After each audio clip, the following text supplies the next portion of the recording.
പിന്നെ പുതിയ labour law വന്നിട്ടുണ്ട്, കുറെ പ്രശ്നങ്ങൾ നടക്കുന്നുണ്ട്. മുന്നേ ഉണ്ടായിരുന്നത് 29 നിയമങ്ങളായിരുന്നു. അതൊക്കെ ക്രോഡീകരിച്ചിട്ട് ഇപ്പം 4 കോഡുകളായിട്ടാണ് തിരിച്ചിരിക്കുന്നത്. ഒന്ന് സാലറി ആയിട്ട് റിലേറ്റഡ് ആയിട്ടുള്ളത്, ഒന്ന് നമ്മുടെ സാമൂഹിക ബന്ധന കോഡ്. അതുപോലുള്ള 4 കോഡുകളിൽ ഇപ്പം പ്രത്യേകമായിട്ട് പറയേണ്ടത് നമ്മുടെ സാലറിയിൽ 50% ബേസിക് സാലറി കൊടുക്കണം എന്നുള്ളതാണ്. കാരണം ടോട്ടൽ പാക്കേജിന്റെ ഒരു 50% എന്ന് പറയുന്നത് നല്ല കാര്യമാണ്. അതേപോലെ തന്നെ 12 മണിക്കൂർ ഓവർ ടൈം ചെയ്ത് കഴിഞ്ഞാൽ ഓവർ ടൈം ചാർജസ് ഉണ്ട്.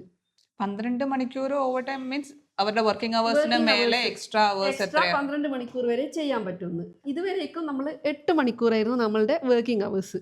ഓക്കെ. അപ്പൊ ഇപ്പം ഓവർ ടൈം ചാർജ് ചെയ്യുമ്പോൾ അവിടെ ഉള്ള ഒരു പോയിന്റ് 12 മണിക്കൂർ വരെ തൊഴിലാളികളെ കൊണ്ട് വർക്ക് ചെയ്യിപ്പിക്കാന്നാണ്. പക്ഷെ നല്ല ഓവർ ടൈം കിട്ടുന്നുണ്ടല്ലോ.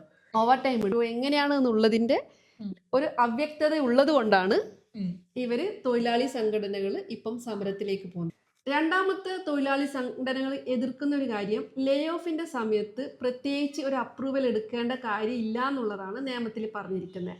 അപ്പോൾ ആർക്കും ഏത് സമയത്തും ഒരു ലേ ഓഫ് ചെയ്യാൻ പറ്റുന്നുള്ള ഒരു കാരണം കൊണ്ട് അവർ എതിർക്കുന്നുണ്ട്.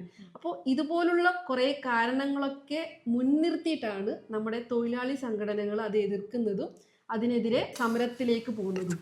ഒരു കമ്പാരിസൺ എപ്പോഴും ചെയ്യുന്നത് പഴയത് എങ്ങനെയായിരുന്നു, ഇപ്പോൾ പുതിയതിൽ എന്താണ് മെറിറ്റ്സ് ഡീമെറിറ്റ്സ് പറയുന്നത്.